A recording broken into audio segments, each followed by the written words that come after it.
All right, this is a super easy install for the smoker's package version. If you have this little door, then you have the smoker's package.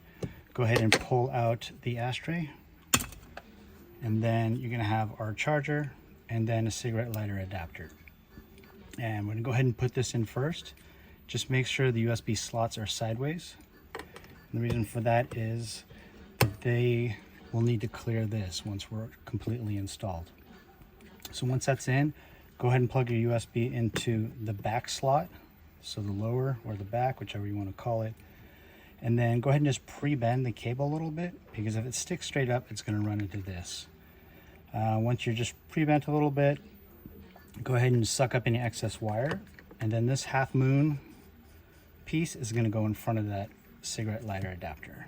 Let's go ahead and put that in, and we're going to put that end in first. And this is kind of important. If you don't do it in this order, you may have trouble getting this in. So that went in first, and then we're going to push in the back, and it should just snap in and be ultra tight. And then just double check your front, double check the back, and then you are good to go.